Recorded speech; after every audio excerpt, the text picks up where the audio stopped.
Prologue. The rain had a way of making the city feel older than it was. Cobblestones glistened under the dim glow of the street lamps, reflecting pale halos of light that bent around the puddles. Emma walked briskly, her coat collar turned up against the damp chill, the strap of her leather satchel digging into her shoulder. The clatter of trams in the distance mixed with the low hum of the old city, and she felt, inexplicably, that tonight something was out of place. She had been rummaging through the archives of the old newspaper office for hours, a routine she had grown to love in her quiet, meticulous way. The scent of ink and aging paper was intoxicating, a kind of perfume that carried both memory and possibility. Emma had come searching for an old story, something trivial at first, a forgotten obit, a fading photograph. Yet the city seemed to whisper that she would find something entirely unexpected. Her fingers traced the edges of brittle envelopes and yellowed sheets, scanning faded headlines, until one folder, wedged behind the others, caught her eye. It was heavier than the rest, bound with a thin ribbon that had long since lost its color. When she untied it, she found a single letter inside, its paper thick and slightly textured. The ink faded but still legible. The envelope bore a postmark stamped 1899, and the address, written in careful, looping handwriting, was to someone she had never heard of, someone whose name seemed to float off the page, Julian Martel. Emma paused, her breath fogging slightly in the cold air of the archive room. The thought struck her sharply. A letter sent over 100 years ago, somehow surviving decades, hidden in this forgotten folder, waiting. She turned it over in her hands, tracing the handwriting, noting the care with which each curve and line had been made. It was intimate, almost as though the writer had been speaking to her directly through time. She felt a shiver run down her spine, but it wasn't entirely from the cold. There was a peculiar energy in the room, subtle at first, a vibration that seemed to hum beneath the steady ticking of the old clock on the wall. Emma's rational mind struggled to explain it, yet she could not shake the feeling that the letter was meant to be found tonight, that it carried a message more urgent than mere words. With trembling hands, she carefully opened the envelope. The ink, despite its age, held a surprising clarity. The words were a mixture of confession and longing, of hope and despair, a narrative that spanned miles of memory and emotion. And as Emma read, she felt the room fall away, the clatter of trams, the rain, the faint aroma of ink, leaving her alone with the century-old voice speaking across time. The first sentence struck her with a quiet weight. "If these words reach you, know that I wrote them with a heart full of truths too heavy to bear silently." And in that moment, she understood. The letter was not merely a historical artifact. It was a thread woven into the fabric of her own life, tugging at corners she had never noticed. Somewhere in these lines was a connection she could not yet name, but it was real, and it was waiting for her to follow. Chapter 1. Emma closed the letter, her fingers lingering on the edges as if the paper itself held a pulse. The office around her seemed ordinary again, yet a sense of anticipation had settled into her bones. She knew, instinctively, that she could not leave it be. The next morning, she arrived at her small apartment, the streets glistening with the residue of overnight rain. Cobblestones echoed under her shoes, and the aroma of fresh coffee from the cafe below mingled with the damp air. She spread the letter and its envelope on her desk, staring at the looping handwriting as if it might reveal some hidden clue through sheer attention. Emma had always been drawn to stories that lingered in corners of time, to the forgotten and overlooked. Her job as a journalist had taught her patience, but this was different. This was no mere artifact. It felt alive. She pulled out her notebook, the pages soft and inviting. Every instinct of her craft, the careful observation, the relentless questioning, the piecing together of fragments, kicked in. She began noting every detail, the type of ink, the subtle indentations in the paper, the slight smell of wax and age, the phrasing of the sentences. Each note brought a little more clarity, yet also a widening sense of mystery. Who was Julienne Martel? Why had this letter survived, hidden among mundane documents, for more than a century? And why did Emma feel, with a curious intensity, that it might have been meant for her, or at least connected to her in ways she could not yet comprehend? The city itself seemed to respond to her thoughts. Tram bells jingled in the distance, a soft fog curled around the iron street lamps, and from an open window across the alley came the faint strains of a piano, slow and melancholy. It was as if the old continental streets were aware of the letter, nudging her forward. She spent the afternoon visiting the library, poring over directories and census records from the turn of the century. Every Julienne Martel she found seemed to vanish into obscurity, leaving only traces: a birth record, a marriage license, a faded photograph. Emma photographed each document, careful to preserve the connection between the past and her present. That evening, she returned to her apartment, and the city had transformed under twilight. Gas lamps flickered in the mist, their light bouncing off wet cobblestones, and the air smelled faintly of old books and wet earth. She held the letter again, feeling the weight of decades in her hands. A thought struck her suddenly, unsettling and precise. This story, whatever it truly was not just about Julienne Martel. It was about her. Somewhere in the fragile folds of the letter, in the echoes of the city streets, lay a secret that would change everything she thought she knew about her family, her past, and the very nature of memory. Emma closed her eyes, letting the sounds of the city envelop her. The rain had returned, light and insistent, and she felt the letter pulse softly in her hands. It was a heartbeat from another century, reaching through time to her, and she knew, without a doubt, that she had to follow it. Chapter 2. The next morning, Emma awoke to the quiet hum of the old continental city. Fog lingered in the streets, curling around wrought iron balconies and the pale stone facades of the buildings. She brewed coffee in her small kitchen, the rich aroma mingling with the lingering scent of rain from the night before, and set the letter carefully on the table next to her notebook. Her thoughts returned, unbidden, to Julienne Martel. Who was he?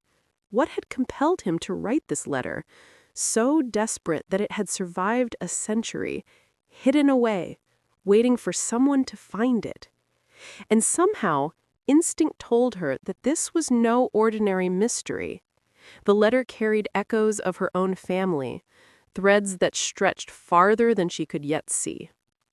Emma spent the morning in the archives again, this time cross-referencing old city directories, marriage registries, and property records.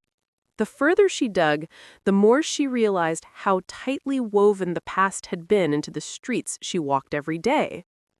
Julienne Martel was elusive, a name that appeared in snippets, a birth record here, a photograph there, but always just out of reach. Yet in every document, Emma found traces of something familiar, a handwriting style in a ledger she remembered her grandfather using, a phrase in a property contract that mirrored an expression in her own mother's letters. The realization sent a shiver through her. The past and her present were not parallel lines. They intersected, tangled, and converged. And this letter was the point of intersection. By mid-afternoon, she had narrowed her search to a handful of families who might be descendant from Julian. She took the train across the city, the windows streaked with rain, the faint rattle of the rails echoing in her ears. Her notebook rested on her lap, filled with names, dates, and connections. Each stop she passed seemed ordinary, yet Emma felt the city watching, guiding her, as though every cobblestone and iron railing bore a memory of the man whose letter she carried. At a small cafe near the river, she paused to examine a faded photograph she had found in a public archive. The image showed a man standing in front of a cafe, a man whose posture, the tilt of his head, even the curve of his mouth reminded her of a family portrait tucked away in her mother's attic. Her pulse quickened. This was no coincidence. A waiter brought her espresso, and as she sipped, Emma noticed a small detail she hadn't before.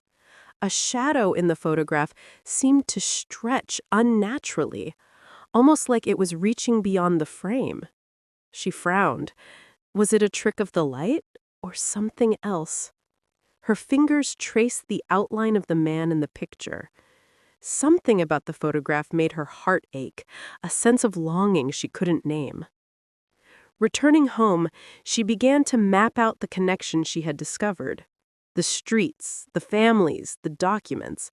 They formed a faint pattern, as if the city itself were a living archive, each alley and bridge holding fragments of stories long forgotten. And at the center of it all, Emma placed Julian Martel, the letter, and herself. As night fell, the city's lamps flickered on, casting long, wavering shadows across her walls. Emma opened the letter once more, rereading the lines as though they contained a secret only she could uncover. If these words reach you, know that I wrote them with a heart full of truths too heavy to bear silently. She could feel the weight of the letter in her hands, but also something else. A presence, faint but insistent, as if Julian's voice had traveled through time, waiting to meet hers. And somewhere in the quiet of the night, Emma realized that she was not simply reading a letter from the past. She was being guided. Every sentence, every faded word was a step into a story that was hers as much as it was Julian's. For the first time, Emma understood the scope of what she was undertaking. This was not merely a historical curiosity. It was a journey into her own past, a journey that would uncover truths her family had kept hidden for generations. And Emma knew, with a certainty that sent a thrill down her spine, that she could not stop now. The letter had found her, and in doing so, it had awakened something in the city, something that whispered through the fog and cobblestones. Follow the path. Discover the truth. And do not fear the shadows along the way. Chapter 3. The following morning, Emma set out with a sense of purpose she had never felt before. The city streets were slick from the previous night's rain, and the soft fog curling around the lampposts gave even familiar alleyways an air of otherworldliness. Every step she took seemed to echo, not just against the cobblestones, but across time itself. She had tracked the family name through archives, census records, and old property deeds, until finally a small note led her to a modest house near the riverbank, a narrow building of faded yellow brick, ivy crawling up the walls, its windows catching the morning light in a way that made the glass shimmer like liquid. Her pulse quickened as she rang the bell. Moments later, the door opened to reveal an elderly man with eyes that mirrored the photograph she had studied the day before. "Can I help you?" he asked, his voice calm, yet carrying the faint tremor of age and memory. "Mr. Martell?" Emma asked, her voice steadier than she felt. He nodded slowly. I found something that belonged to your family," she continued, holding out the century-old letter carefully, as if it were fragile enough to shatter with a wrong word. The man's eyes widened, and a faint smile flickered across his face. He took the letter with trembling hands, studying the faded handwriting as if it had materialized out of a dream. It's been lost all this time," he whispered. Emma nodded.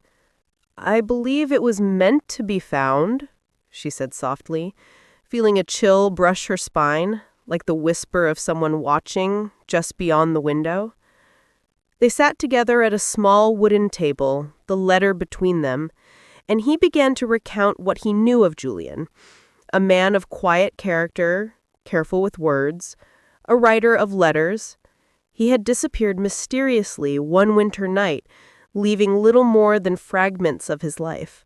And now, 100 years later, his words had resurfaced, seeking someone who could understand their weight. As Emma listened, she noticed the man's gaze flicker briefly toward a framed photograph on the wall. A younger woman, strikingly familiar in features, though her name was different. Something in that fleeting glance, the way his lips twitched, made her heart skip. A connection, subtle, almost imperceptible, had begun to form between the letter, Julian, and her own family. The old man's voice trembled as he spoke of the family secrets that had been whispered and half forgotten.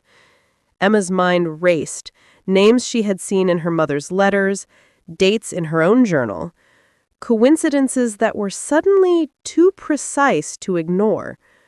The letter was more than simply a historical artifact. It was a key, a bridge, a message sent across a century to illuminate truths that had been carefully hidden.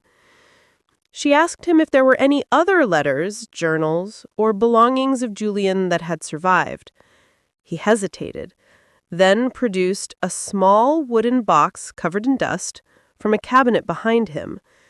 Inside were more letters, folded precisely, each carrying the same weight and urgency. Emma felt a thrill run through her, a tangible connection, a direct line to the past, waiting for her to trace it. As the afternoon sunlight filtered through the lace curtains, Emma opened one of the additional letters. The words shimmered on the page, intimate and insistent, like someone speaking directly into her mind. A sentence caught her off guard. "You carry the thread I could not finish. Follow it, and you will see what I could never leave in this world." She shivered. The room suddenly heavier, the air denser. Something unseen seemed to brush past her, the faintest echo of a presence lingering in the corners. It was subtle, almost gentle, but undeniably real. A whisper that this mystery was alive, and that the city itself, through these letters, was drawing her deeper into its hidden history. Emma realized then that she was no longer simply uncovering a story, she was entwined with it. The letter, Julian, Martell, the city, all threads converging with her own life, her own family, in ways she could not yet comprehend. And she felt a thrill of fear, excitement, and reverence all at once. As she prepared to leave the Martell house, the old man pressed a final thought into her hands. "Be careful, Emma. Some truths are heavier than time itself, but they are also the ones that guide us." Stepping back into the misty streets, Emma clutched the letters tightly. The fog swirled around her, carrying the scent of wet stone and old paper, and she knew she had crossed a threshold. The past was no longer distant. It was alive, reaching out, waiting for her to follow it. And Emma, heart pounding, felt that she would follow it wherever it led, into the hidden corners of the city and into the secrets of her own family, until the story was fully revealed. Chapter 4. The city seemed different that evening, as though it had waited all day for her to notice its subtle changes. Fog rolled in heavier now, curling around wrought iron balconies and the corners of narrow alleyways. Emma walked briskly, letters tucked carefully under her arm, her mind replaying the old man's words. Some truths are heavier than time itself, but they are also the ones that guide us. She paused at a small square near the river, the cobblestones slick and shining under the lamplight. Something about the way the shadows clung to the walls felt wrong. Not dangerous exactly, but impossible, as if the space itself were bending, reshaping around her without her noticing. Her breath caught. She could have sworn she had walked this way 100 times, yet tonight the square seemed unfamiliar, elongated, more silent than it should have been. Emma reached for the letter again. A line she had read countless times now leapt out at her, a subtle clue she had overlooked. Follow the curve of the river where the stone bends, and you will see what was always meant to be found. She looked toward the river. The fog made the water's edge glow faintly, like silver mist hovering above the current. Her heartbeat quickened as she traced the line of the old stone wall that curved gently along the bank.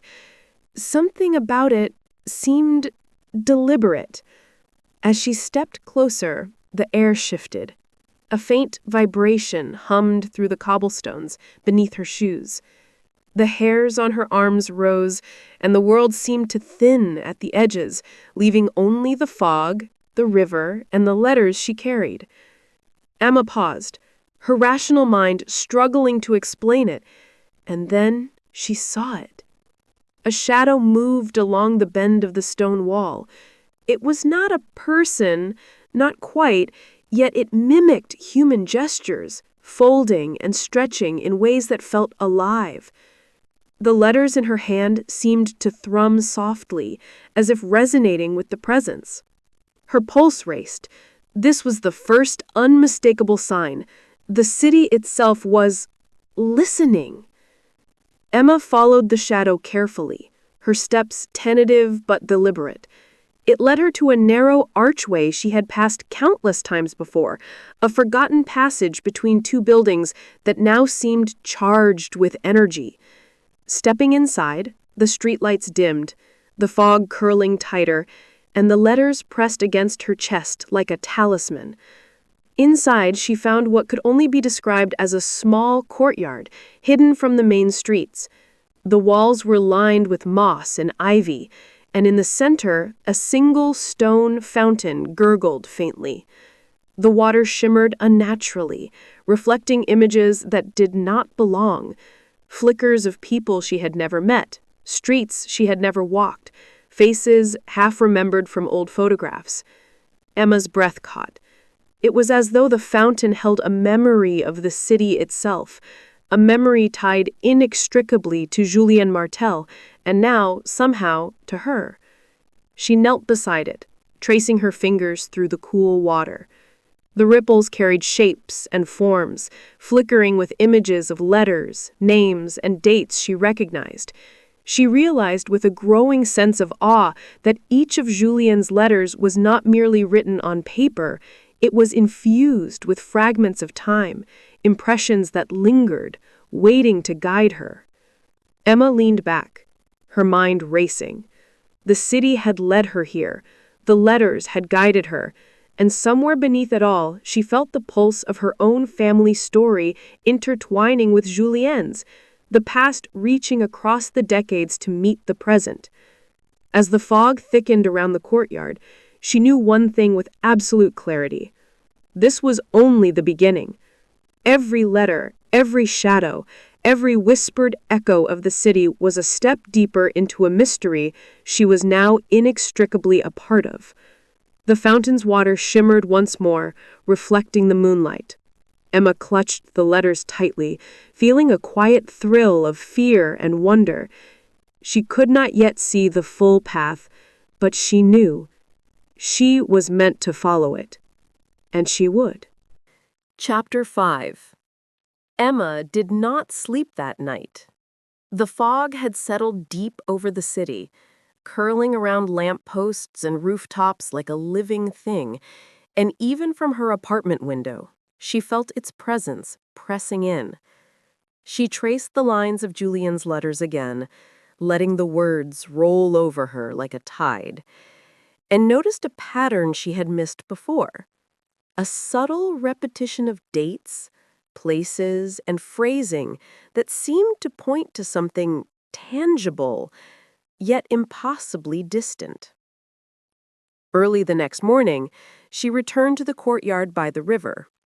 The fountain glimmered under the first pale light of dawn, the ripples of the water tracing shapes that seemed almost familiar. As she knelt to study the reflections, a movement caught her eye. A flicker. A shadow, not cast by the sun, stretching along the mossy stones. Emma froze. Her breath caught. The shadow shifted in a way that mimicked her own motions, yet lagged slightly, like a memory struggling to recall itself. Her pulse pounded, and a shiver traveled down her spine. This was the first undeniable sign that what she was experiencing could not be explained by logic alone. Then she saw it, an image in the fountain, flickering and shimmering like smoke caught in light.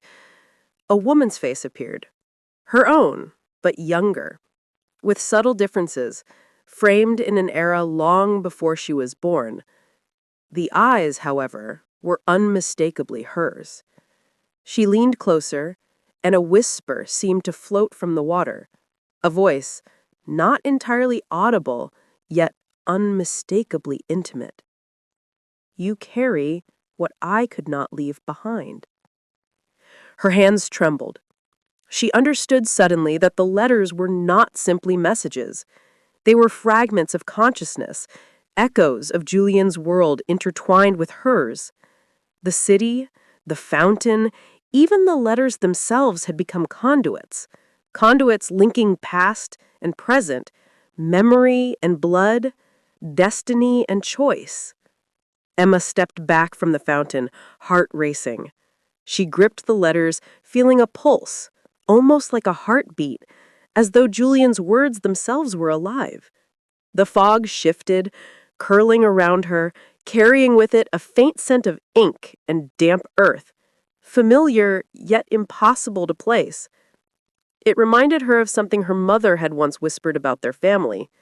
Secrets too long buried, truths hinted at in old photographs, letters, and the softest traces of memory. Her mind raced. This was not coincidence. The connection she felt to Julian Martel was not random. It was rooted in her own family, stretching across decades, waiting to be recognized. Every shadow, every whispered sound, every flicker of reflection was guiding her closer to something profound, something that had been deliberately left for her to find. Emma knew then that she could no longer proceed casually. Each step she took, each street she wandered, each alley she followed, was part of a path she had only just begun to see. The city itself had become a labyrinth, the letters the keys, and she, unwillingly, inevitably, the traveler. She tucked the letters into her coat, stepping back onto the cobblestones. The fog swirled around her, a living curtain between reality and something else. She felt the city breathe with her, felt the pulse of time stretch and bend around the path she was walking. And as she moved forward, Emma realized one thing with a clarity that made her heart ache and leap at the same time. She was no longer following a story. The story had found her, and it would not let her go. Chapter 6. The city had a pulse of its own that evening. Emma walked briskly through the narrow streets, letters clutched in her hand, the fog pressing against her like a living curtain. Each lamp post cast elongated shadows, and every corner seemed to ripple with anticipation, as if the city itself were aware of her journey. She turned down an alley she had never noticed before, though it felt familiar in a way that made her heart pound. The cobblestones under her feet seemed to hum faintly, resonating at the weight of the letters. Emma paused, sensing a presence, subtle but undeniable. A faint scent, ink, wet earth, and something floral she could not name, filled the air. Her breath quickened. Ahead, a soft glow emanated from an old doorway, partially hidden behind ivy and shadow. Emma hesitated, but the letters seemed to pull her forward, as if urging her to step into the unknown. Inside, the room was empty, or so it appeared. The walls were lined with mirrors, each reflecting not only her image, but fragments of other times, other lives. She saw herself as a child, standing in her grandmother's attic, holding a folded letter. Then a man, older, yet youthful, whose face bore a strange familiarity, Julien Martel.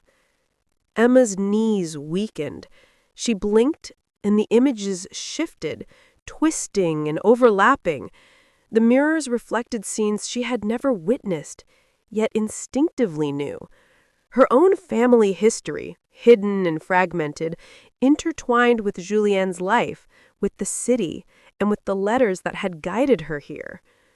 A whisper echoed through the room, barely audible, yet unmistakable. Time is not a river, it is a mirror. Follow the reflection, and you will find the truth. The letters in her hands vibrated softly, almost like a heartbeat. Emma felt a shiver crawl up her spine. This was no longer subtle suggestion or coincidence. This was a deliberate manifestation, a message designed to be experienced, to be understood in the body and the senses, not just read on paper. She stepped closer to one of the mirrors. Her reflection wavered. Then, impossibly, the mirror changed, showing a small room lined with books and letters, with a window overlooking the river where she had first encountered the mist. And on the desk, a single envelope, identical to the one she had found in the archive, lay waiting, as if it had been anticipating her arrival all along. Emma reached out, her fingers trembling. The surface of the mirror rippled beneath her touch, like water. For a fleeting moment, she saw herself not as Emma the journalist, but as someone centuries old, someone intertwined with the story she was unraveling. Her family, Julien Martel, the letters, and the city, all threads woven into a tapestry she had only begun to perceive. When she pulled back, the mirror was ordinary again. The whisper lingered, fading but insistent. Do not fear what is hidden. It will reveal itself in time. Emma exhaled, the room's air feeling suddenly thick, almost electric. She realized that this was a turning point. The letters were no longer just guides. They were catalysts. They were awakening something within her that connected past and present, that could bridge the gap between her family and Julien Martel in ways she had never imagined. As she stepped out of the alley, the fog had thickened, curling around her like a protective veil. The city hummed with life and mystery, its streets and shadows now alive with the stories she had begun to awaken. And Emma understood, with a certainty that made her heart race and her skin tingle, The journey had shifted. The story was no longer merely about discovery. It was about transformation. And she was ready to follow it, wherever it might lead, into the hidden heart of the city, into the secrets of her own lineage, and into the truth that had been waiting for more than a century. Chapter 7. The morning light filtered weakly through Emma's apartment window, pale and hesitant, like the city itself was unsure whether to wake or remain in a foggy dream. She sat at her desk, the letters spread before her, each one a delicate thread reaching across time. As she reread them, the words seemed to shimmer faintly, carrying an echo of Julien's voice she could almost hear in the silence. One letter, written in a looping, deliberate hand, seemed to pulse with urgency more than the others. Emma traced the ink with her finger, feeling a warmth, almost a vibration beneath the paper. It spoke of a meeting point, a place along the riverbank, where the city's lights reflected on the water in a particular way only at twilight, creating a path of memory, Julien had called it. Her pulse quickened. She knew instinctively this was not metaphor. The letter somehow wanted her to follow it, and she felt that the city itself was guiding her, bending space and time ever so slightly to mark the way. Emma arrived at the river just as the sun began to dip below the horizon. The light caught the ripples of water, scattering gold and silver across the dark surface. She felt the letters vibrate softly in her hands again, as if affirming she was in the right place. Then she saw it, a faint figure standing across the river.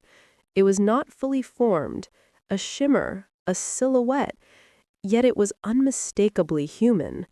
The reflection in the water trembled, showing not just the figure, but glimpses of the past. Julien, young and earnest, writing letters by candlelight, the city quiet around him, and a woman, someone Emma did not recognize, but whose features seemed eerily familiar. Her heart raced. The figure lifted its hand, beckoning her, and Emma understood she was not merely witnessing a vision, she was stepping into it. The water shimmered, and suddenly the letters in her hands glowed faintly. She felt herself drawn toward the riverbank, each step synchronized with the pulse of the words. The city seemed to hush, every sound absorbed into the tension of the moment. As she reached the edge, the vision sharpened. She saw Julien clearly now, his eyes filled with a mixture of hope and melancholy, the same depth she recognized in her own family portraits. And then, impossibly, the woman in the reflection turned and looked directly at Emma. Her gaze pierced through time itself. Emma gasped. The letter had not been a guide to a place alone. It had been a guide to an encounter, a connection spanning generations. And now, standing at the river's edge, she felt the invisible thread linking her to Julien and to this mysterious woman, to the past she had only begun to uncover. For the first time, the mystical and the personal collided. The fog swirled around her, carrying whispers she could not understand but felt deep in her bones. Her chest tightened as the city seemed to breathe with her, drawing her further into the story. Emma realized that her journey was no longer about curiosity or professional duty. It was about understanding herself, her family, and the weight of history that had silently shaped their lives. And quietly, she admitted something she had not allowed herself to consider before. She was beginning to feel a profound emotional bond, a subtle, unexplainable connection to the man who had written the letter and to the life he had lived, which now intersected with her own. The river shimmered, the fog curled, and the letters hummed softly in her hands. Emma knew she could not turn back. Whatever awaited her, whatever truths were buried beneath the city's cobblestones and fog, she would follow them, because the letters had chosen her, and she had accepted their call. And in that moment, the city seemed to lean closer. The river whispered beneath her feet, and the past and present merged into one delicate, luminous thread, leading her forward into the heart of the mystery and into the very pulse of her own destiny. Chapter 8. The city had grown quiet as Emma returned to her apartment, the letters tucked carefully under her arm. Streetlights flickered through the fog, casting long, wavering shadows that made the familiar streets seem like corridors in a dream. She felt the weight of the letters more than ever, a gravity that seemed to anchor her to the past and yet pull her forward into the unknown. She spread the letters across her desk, studying the patterns she had begun to notice. Repeated phrases, reoccurring symbols, subtle clues embedded in the ink and folds. A map of hidden connections began to form in her mind, linking Julien Martel, his descendants, and her own family in ways that seemed too deliberate to be coincidence. Her fingers lingered on one particular line, written in Julien's careful hand. Our blood remembers what time forgets. Follow the letters, and you will see yourself reflected in those who came before. Emma felt a shiver run down her spine. It was the first explicit acknowledgement that the letter was not just history, it was personal. It spoke to her own lineage, to a secret buried in the folds of memory and family stories. Her grandmother's whispers, her mother's cryptic remarks about things too old to remember, now took on a new, urgent meaning. She decided to trace the thread to its next logical point, the old family estate on the outskirts of the city, abandoned for decades but once owned by a branch of her ancestors. The letters hinted that something there had been waiting for her, a keepsake, a journal, a memory, a tangible piece of the mystery she could touch, read, and finally understand. The journey through the city to the estate was surreal. The fog thickened, curling around trees and rooftops like slow, ghostly fingers. Trams passed silently, their tracks muffled by the mist, and the occasional distant bell tolled with a resonance that seemed almost ceremonial. Emma felt a pull, gentle but insistent, guiding her steps, confirming that she was exactly where she needed to be. When she reached the estate, the gates were wrought iron, rusted, and slightly ajar. Pushing them open, she stepped onto the overgrown path, the gravel crunching softly beneath her shoes. The house loomed ahead, dark, silent, and yet alive with memory. Windows reflected faint light, and in one of them Emma swore she saw movement, a shadow crossing a room, as if someone had been expecting her. Inside, the air was thick with dust and the faint scent of old paper and lavender. She moved through the corridors, guided by instinct and the subtle clues Julien's letters had embedded in her mind. Finally, she arrived at a small study, the desk untouched for decades. On it lay a single envelope, identical in texture and ink to the letter she had found in the archive, but this one bore her name in the same delicate script that had marked Julien's original correspondence. Emma's hands trembled as she lifted the envelope. Inside was a series of letters, journals, and photographs, a detailed account of Julien Martel's life, his hidden connection to her family, and astonishingly, his awareness that someone in the future would find his words. It was as if he had known she existed, had known she would carry the letters and uncover the truths they contained. And then she saw it. A small photograph tucked among the pages. It was Julien, young and smiling, standing beside a woman she instantly recognized. Her great-grandmother. Her breath caught. The revelation hit her like a wave. Julien Martel had not just written letters across time. He had known her family intimately, had loved one of its members, and had preserved this story to reach her generations later. The letters weren't just correspondence, they were a bridge of memory, emotion, and destiny. Emma realized with a thrill of awe and sorrow that her own life, her choices, and her existence were now irrevocably intertwined with the past she had uncovered. The city outside remained silent, fog curling around the estate as if shielding it from the ordinary world. Emma stood by the desk, holding the letters close, feeling the pulse of history and family merging within her. She had uncovered the secret, but more importantly, she had become part of it. And in that quiet, luminous moment, she understood that the letter had done more than arrive 100 years late. It had waited for the right person. It had waited for her. Emma smiled softly, a mixture of awe, relief, and reverent wonder. The story was no longer just about the past.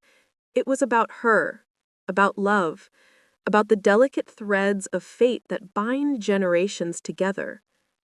And as the mist curled around the estate, she whispered to herself, "I will follow you, Julien, wherever this leads." Epilogue. The city had settled into a quiet rhythm, its cobblestone streets glistening under the soft light of early morning.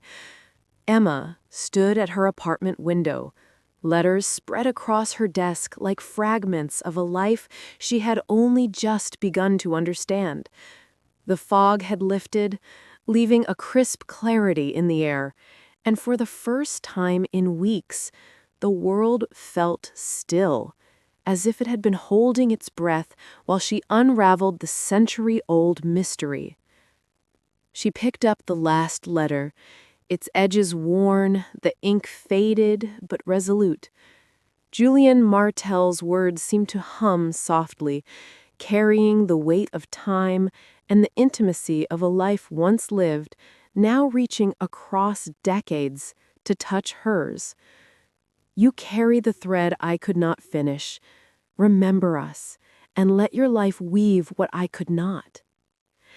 Emma smiled, a mixture of wonder and quiet joy flooding her chest. She understood now.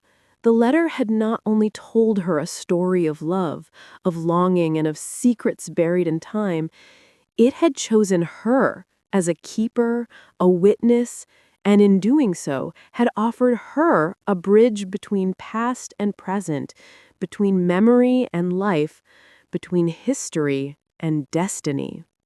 For days afterward, she wandered the city with a new awareness, noticing the small echoes of Julien's existence in the streets, in the reflections of the river, in the faint scents of old paper and rain.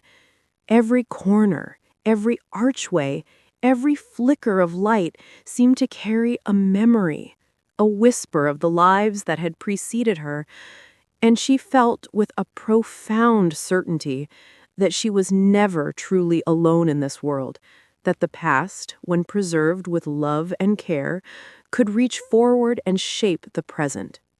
At night, she sometimes sat by the river, holding the letters close.